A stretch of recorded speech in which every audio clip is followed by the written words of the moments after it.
Well, we got a very special video today.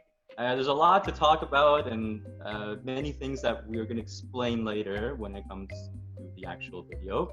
But we're going to start off first with introductions, and then we'll get going and do the words and sentences. And I'm going to explain a lot about some of these words because the connections are very deep, and in some cases they sounded a lot closer if we go back further in time.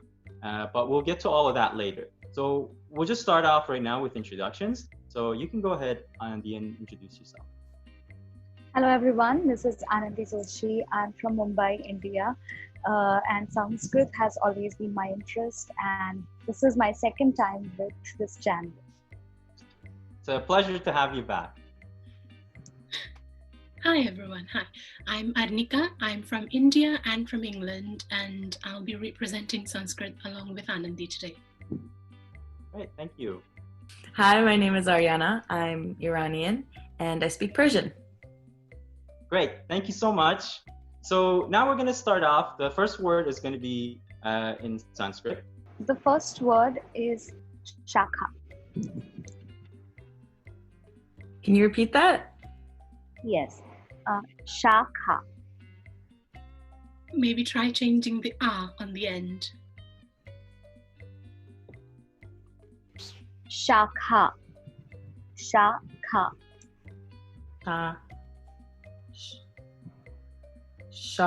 Is it shakhe? Like a tree branch? A branch? Yes. Or branch, yes. yeah. Branch, yeah. Exactly the same. Branch. So it's just the, like, you say, you have the "a" at the end. And if you look at a lot of words in Old Persian, we did the same thing. We had the "a" instead of the "e." And you'll notice this with a few other words in the video.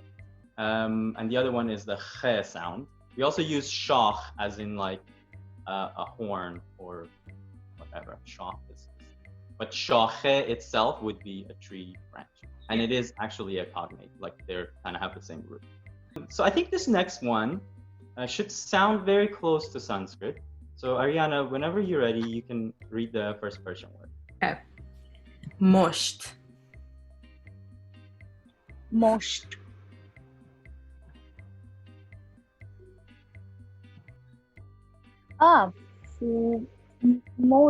Mushti. Punch. No, actually. No, that's correct. A fist, yeah. yeah, fist, yeah. First word came in my mind was like giving a punch. That's now we know what's on your Suddenly mind. the true self, comes out. Perfect, yeah. I have a question about that word. Can it also be used as like a handful? Like a handful? Yes. Mosht. Yeah, Definitely. that's the same in Persian, yeah. It's happened to a lot of the, so the word is mushti, and that's become mosht in Persian, and that's happened to a lot of the words. For example, angushta in Sanskrit is thumb, and angusht it becomes finger in Persian. Or Yeah. pusht is back and pushed in Persian. So the shta or the shta changes to shta. Yeah. Then I have one doubt that we have oshta means lips. Is there any similarity in Persian? What do you say for lips? Oshta. No, see, the word we use for lips is actually closer to a lot of European languages, which is lab. So, for instance, in Spanish they say labio, and Right. It also has an Indo-European root. So I'm not sure if there are alternative words that may have been used before, but the common word that we use is lab. Okay. There are like 50 words for everything in Sanskrit, so I'm sure we'll find something else. Yes. This next word is actually very interesting because the Old Persian way of pronouncing it is much closer to Sanskrit. So the word is Trishna. Tishne, thirsty? Yes. Yeah. It means thirst in Sanskrit. Yeah. Yes. Wow, that wasn't hard at all. Yeah, that's awesome because we say teshne, so the R is not there, and the A at the end is different. It's teshne. But like I said, in Old Persian, it would have been much closer to how you say it. Okay, so the next word is nozad. Again? Nozad. The last Yeah. sound is the. Yes, like a in D Persian, sound. it's the. Yeah. So So if you think about how these, like where the change occurs between these words, it's gonna be the last Nozad. one, maybe the T to D change. Can the word be split into two parts? Yes. You've just So okay. no itself can be a word separately, and zod is like another word. Oh yeah. So in Sanskrit it would be navajat, newborn. Yes. Yes. Oh, Exactly. yes. Yeah. So the became the here. Yeah. Yes. There are a And few ja examples that happen. ja became z. Yes. Yes. Yeah. So Let's we keep have that in another. mind for the next words. Yes, exactly. Like if you just keep this rule in mind, you'll notice that the words are actually a lot closer. Yeah. So the third Sanskrit word is pancham. And does the ch become like a j sound? Panjom? Yes, exactly. Yeah. Or the fifth one? Yes. Yes. Yes. Because how do you say five in Sanskrit? It's pancha Pancha. basically. And fifth becomes pancham. Okay. Because it would be panch and panjom Yeah. in Persian. Yeah. So the way to form ordinals is the same, because if you want to say the ninth, how would you say it? The ninth or the Yeah, ninth. Just ninth is that. no home. Yeah. Yeah. So it's exactly the same way we form the ordinal numbers. Mm-hmm. Yeah. Navam, we also call it. Nam? She got it. Nam. Nam. Name. Yes. Yes. Yeah. And Yeah. and how do you say it in Sanskrit? Nam. Oh, so you don't have the sound at the end. We do complete the word. Yeah. It Nam. would be Yeah. It'd be nama. Nam. Nama. Yeah. Yeah. So that's how it was in Old Persian. We would have said nama, like an at the end. Yeah.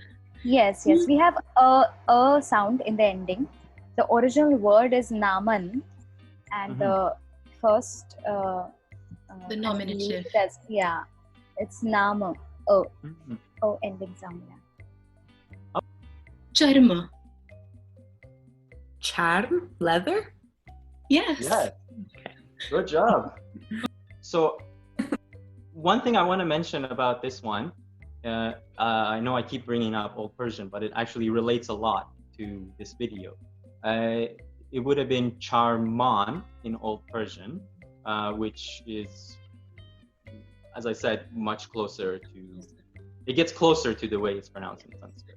It's very. I think it's important for us to mention that right now we're comparing the Persian of today to the Sanskrit with the Sanskrit from however many thousand years ago. Mm-hmm. But the great thing to notice here is how much Persian, modern Persian, is still retained of the Sanskrit sister elements of it, and the older Persian versions sounded a lot closer to Sanskrit than the modern Persian does. Yes, But for sure. as you can see, the similarities are so many in number and so close that as soon as we mentioned the word, I mean, you saw Aryana like 4 times just. So I'm just going to explain, like, the next word that I'm going to read. Commonly in conversation, we don't use it as much, but it is used in literature. It's used in poetry. The word is seresht. Say it again. Seresht. Yeah, it's Shrestha, right? It's like. Oh no, but you're thinking along the right lines. Seresht. So okay. it's a s, r, and a shta on the end, right? Is this not Simple. Shrestha? No, even simpler. I'm thinking. Seresht, seresht, seresht, srishti. Yes. Nature. Oh, yeah. Yes. And that word is actually used quite commonly if you read literature and poetry. So. Nice. Well, we're going to take a very short break, and we'll come back soon, and we're going to do the sentences to finish off the video, and then we're just going to talk about a few other things. Welcome back, everyone. Now we're going to start the sentences, and everyone's going to do a sentence. So we'll start with the first Sanskrit sentence. So you can go ahead, Aanandi, whenever you're ready. Okay. The first Sanskrit sentence is Mama Janu Pidyate. What was the last word? Pidyate. Mama Janu.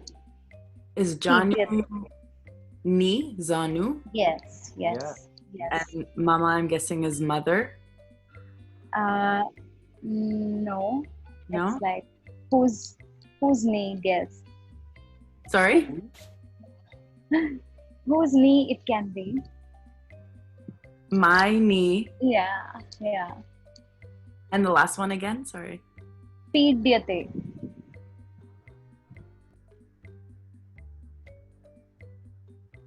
My knee.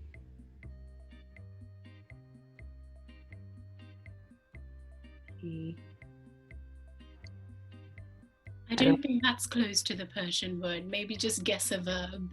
Yeah. My knee bends? I don't know. Mama Janu Pidyate. Hurts? It's hurting? Yeah. Nice bit of acting there, Aanandi. Yeah, I think that's Yeah, where you got it. Yeah. Janu. Yeah, so the Zanu and Janu is like, The J as long as you know that, you know, like that's kind of like the J and the Z sound, right? So the sentence is Man farda shir mikharam. Sheer. Shir, yes. We have a word in Sanskrit which is ksheer, which means milk. Yeah. Yeah. Okay. I heard kheer actually. That's why I just got You confused. don't want to say that in this video. That's not a really good word in Persian. I'm not Although going you to can say pretend it, you can say it. I just won't explain what it is in the video. I'm drinking milk. The verb is different. Mikharam. The I was correct.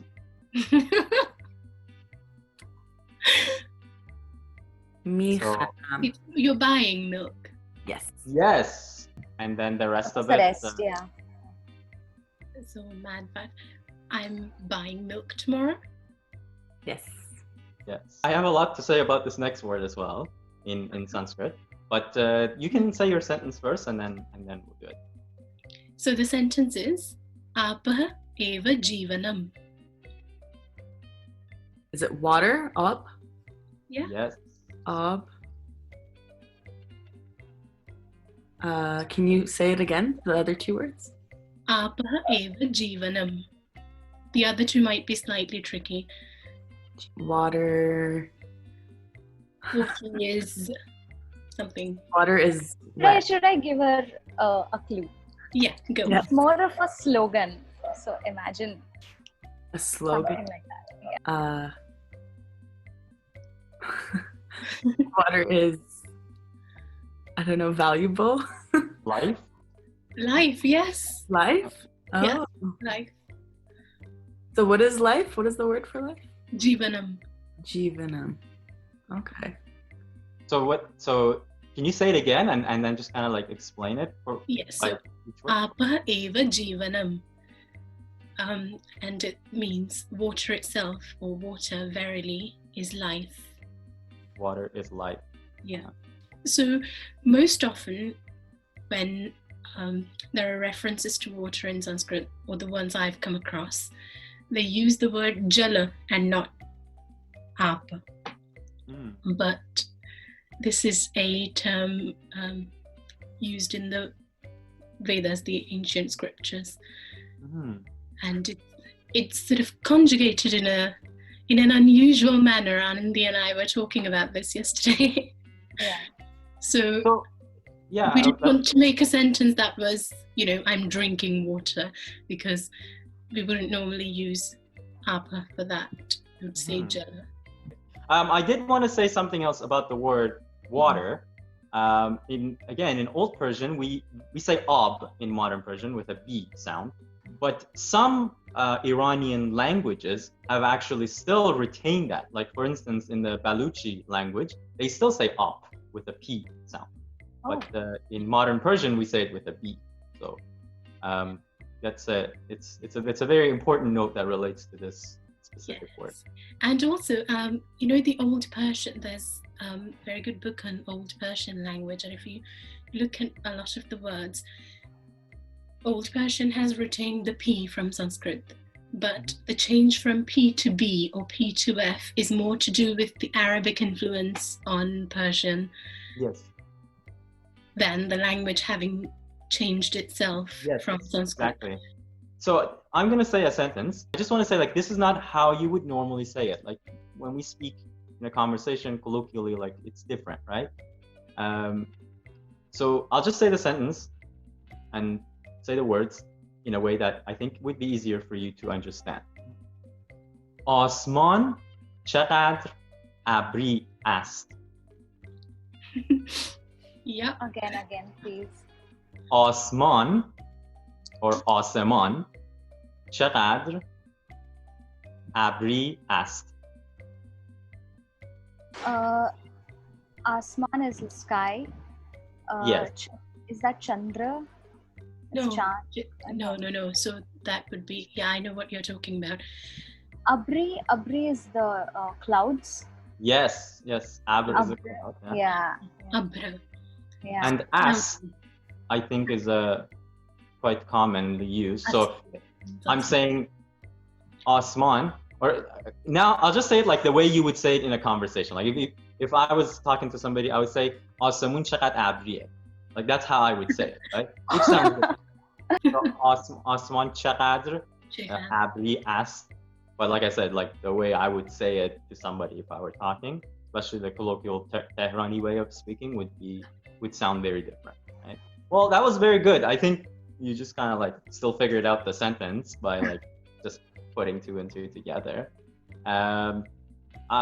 There's a lot more that we can discuss, obviously, but Arnika, I think you wanted to talk about a certain pattern of, I'll just give you the floor. If you want to talk about something that's quite interesting, I think, for a lot of people. So if you want, you can go ahead. Yeah, sure. Thank you. So I just wanted to mention, first of all, that I think I speak for everyone when I say that all of us realize that we are not the final authority on Persian or on Sanskrit. And there is so much to talk about when it comes to similarities, the shared millennia of relations, these two languages, and history between them. But what we're trying to do here is going to appear like trying to present a piece of the sky. So we'll try and make most of the opportunity. What I did want to talk about was that we often talk about these similarities and how the words sound similar in both languages. But when we say there are many more similarities, what we mean is that the way words are conjugated, and the prefixes, the suffixes, how the grammar runs the language, there is so much that's still retained in the similarities. So for example, if we're talking about comparative words, so in Sanskrit, if we say old or senior, we'll say jeshta. And if we want to say older or more senior, we will say jeshtatar. So Just like in Persian. Farsi, it will Yes. become bozorg and bozorgtar. Yeah. If you talk about the Indo-European link, lest we miss a chance to mention Greek, because Greek retains this T and R to form comparative words as well. So if the word is megalo, which is big, and if you want to say bigger, you say megalitero. So the tero still stays at the end of the word to make it a comparative adjective. So yeah, that's one of the many fascinating similarities. Absolutely. It's not just about vocabulary and words being in common. There are a lot of other linguistic factors that go into it. Not just linguistics, like also culturally, like things that have kind of remained from a long time ago and been preserved. So you'll find a lot of little things if you really look deeper into it. I think we talked about another, so if we want to say things like a painter or a singer or a sculptor, in Sanskrit we use the suffix kar, like a murtikar, chitrakar. And in like Farsi, with a K sound? With a K sound, kar, Okay. kar. Which is like the Persian gar. Gar, so zargar or Zargar, like a goldsmith. yes, so kuzegar is Yes, like there's a lot like kargar, or there you can put the gar at the end and it just becomes like just the suffix, right? It's like just like how it is in Sanskrit. yes. And we talked a little bit about the P's changing to B's or the J's to Z's sounds. And there is a very well-known and well-studied shift of consonant, which is the Sanskrit S moving to the Persian H or H. So just to explain that a little bit more, I thought we'll try something here. So I've written the word in Roman script. Can you all see this? Is this big enough? Yeah, so Yes. I've written the word in Roman script. And if we say that the S here changes to an H, and the P would change to either an F or a B. So this is sapta right now, which would become haft. And have I written this right? Yeah. Yes, that's good. So yeah, so that means 7. Yes. Sapta also means 7 in Sanskrit. So in Sanskrit you would say sapt for 7? Sapta. Sapta. Always complete the word. Okay. So that's S sound is the H, so we say half. Okay. Yeah. So we change the endings because that's what's changed most often in the shift that's happened between Sanskrit and Persian. But if you just change the S to H and then the P to F or a B, we have a couple of other words. Before that, I want to ask you something. How would you say a week? Like Exactly. I was just going to ask you that. So we don't usually measure in weeks, I don't think, but now the word for week is saptaha in Sanskrit. Okay. Well, we say hafte. Hafte, yeah. Hafta is equally known here. Oh yeah, because it made it back to Hindi and Yes, Urdu. I was gonna say I think it came back at a much later. Yeah. I never noticed this because we also call it saptaha. We also call it, whenever we speak in Hindi, we also call it hafta, and I never noticed that it can be this connection. So Aanandi, how would you say the word dream in Sanskrit? Please tell me the most common one. Swapnam. So if we write it in Roman letters and change the S to a H and the P to a B, Hob. this is what we get. Yes. The That's how we would. Yeah. dream. Very interesting. And another last one. This is interesting. I could sit here and do this Yeah. You've really prepared for this. Because it sounds, so when you hear about this in theory and you say that, oh, the S is changed to the letter H or He, it's all just, sometimes it's hard to imagine what's going on. And they just remain as pieces of information. But once you see it on a piece of paper, you can see for yourself that the similarity is so striking. And it's just a simple couple of changes. So, Aanandi, the last one, this might be a little bit tricky to change, but it would eventually lead us to Persian. So what's the word for, Sanskrit word for sister? It's swasru. So S-W-A-S-R-U. We'll ignore the ending. Yeah, Can you and hold actually it the up? first we call it swasa or swasru. Yeah. Yeah, so we'll ignore the ending, the U, but replace this with Replace that with a kh sound. and replace this with an H, a H sound, Khahar. and that's what you get. Yeah. So that's Yeah, sister right there. That's very, very interesting. I think that's it really explains it well for the audience as well, to understand exactly, or like to know more about how closely related the two languages are, right? Yeah. You know, this is what happens a lot of people to times. listen to it more. In a conversation, you might not be able to pick up a lot of these words, but then if you look at exactly as you explained it right now, when you just kind of break it down, you realize that they are actually a lot more closer. Yes. Yeah. There are many more consonant changes, I mean, that have been very well studied, but this is the one that gets talked about a lot, so I thought I'd lead with that. And then everyone is, of course, encouraged to go and find more information and try this for yourself. Yes, thank you so much for doing that. That's great. That's very, very valuable information.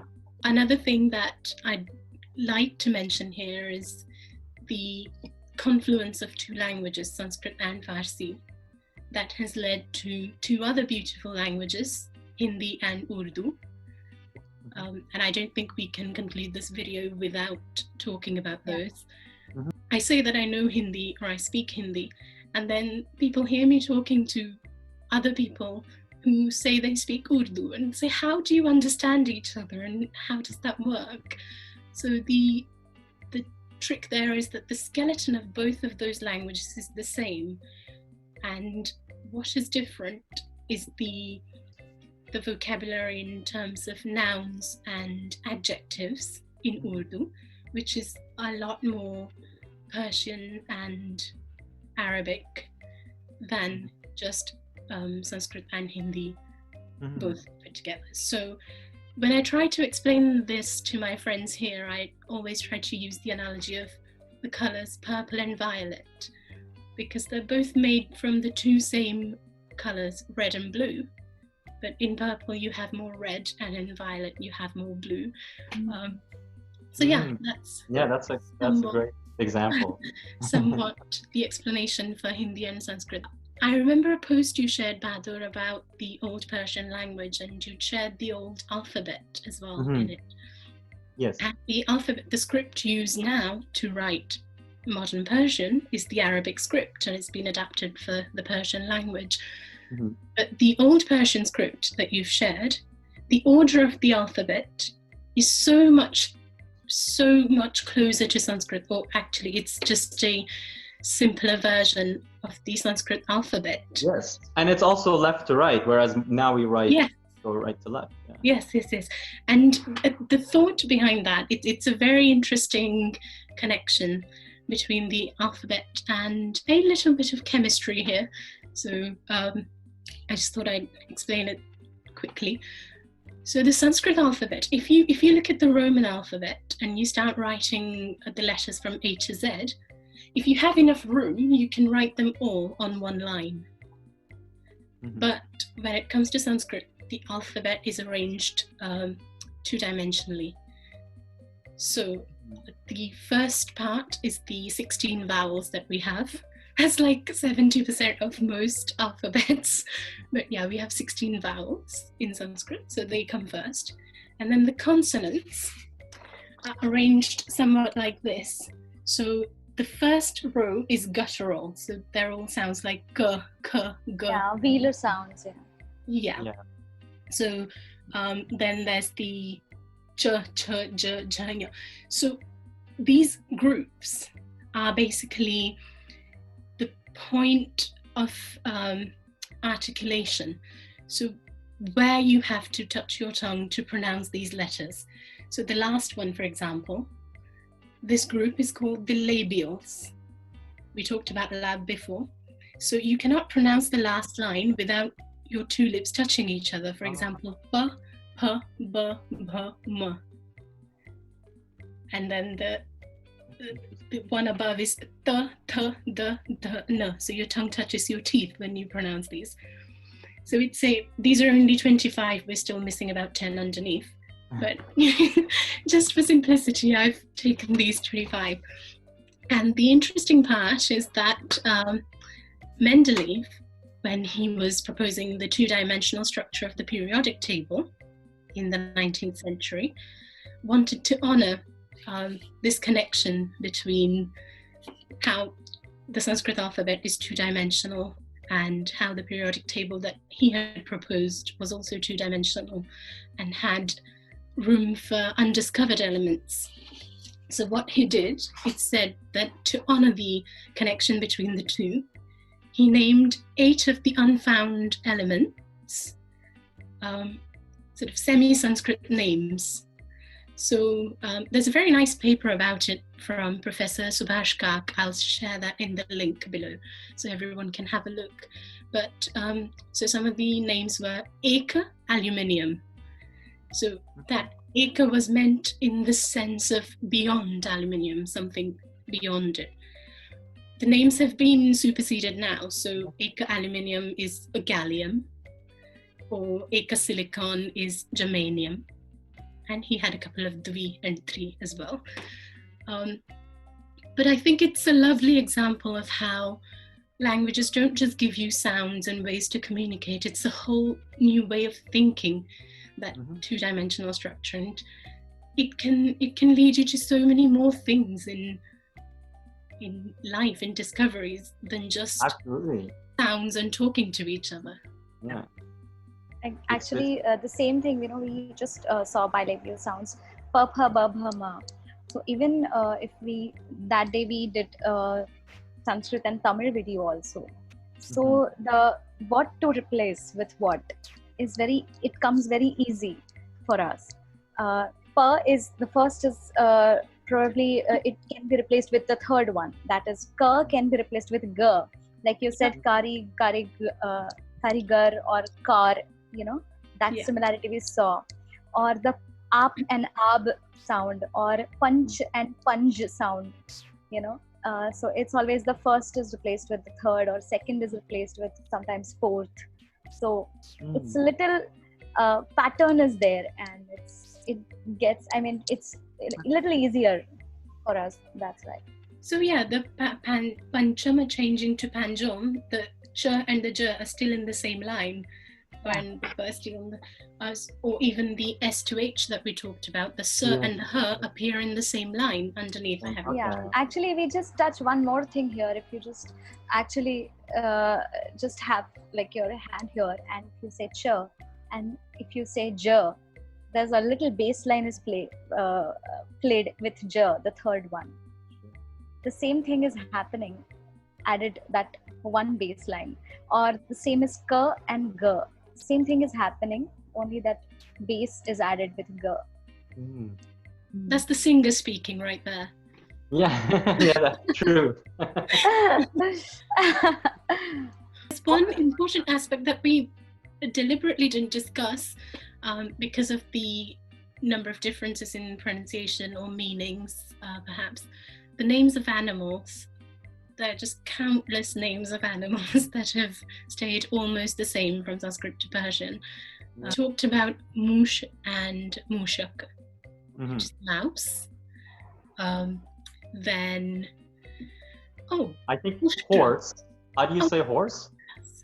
Ashva. Yeah, you So say asp. asp. That in Old Persian it was asp, but that P again changed to Yes. a B. Then there is also Ushtra, which is camel, Oh, which yeah. became Ushtur in Old Persian and then Shotur Shotor in in modern modern. Persian. There are Yeah.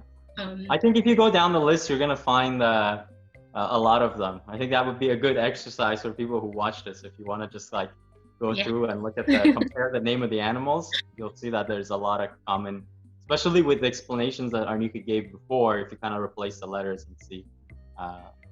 Try and see where they take you. Yes. Well, I think this was really wonderful. I want to thank all of you for being a part of it. As I said, this is something that we could just keep talking about and go on for several hours.